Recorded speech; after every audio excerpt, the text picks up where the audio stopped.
আমি আবার বলছি যেটা হচ্ছে আমাদের সম্ভাব্য প্রার্থী তালিকা 232টি আসনের জন্য।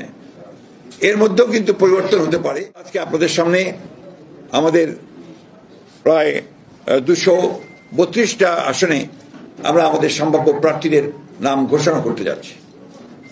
এখানে আমরা বিশেষভাবে উল্লেখ করতে চাই যে আমাদের সঙ্গে যারা যুগপৎ আন্দোলন করেছেন তাদের যে সমস্ত আসনে তারা আগ্রহী, সেই সমস্ত আসনগুলোতে আমরা কোনো প্রার্থী দেইনি।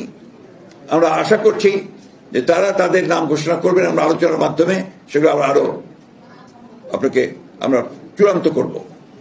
এবং এটা আমি আবার বলছি যেটা হচ্ছে আমাদের সম্ভাব্য প্রার্থী তালিকা 232টি আসনের জন্য।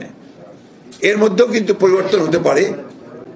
আপনার বিশেষ করে আমাদের যুগপৎ আন্দোলনে যারা শরিক দলগুলো আছেন তাদের সঙ্গে আলোচনার ভিত্তিতে আমরা এই পরিবর্তনগুলো আনতে পারি। অথবা যদি স্ট্যান্ডিং কমিটি মনে করে, পার্লামেন্টারি বোর্ড মনে করে যে তারা কোনো আসনে পরিবর্তন আনবেন, সেটা নিঃসন্দেহে যে নিয়মগুলো আছে সেই নিয়মগুলো মেনে আমরা সেইভাবে আপনার পরিবর্তন নিয়ে আসবো। এই কথাগুলো খুব পরিষ্কার করে বলতে চাই।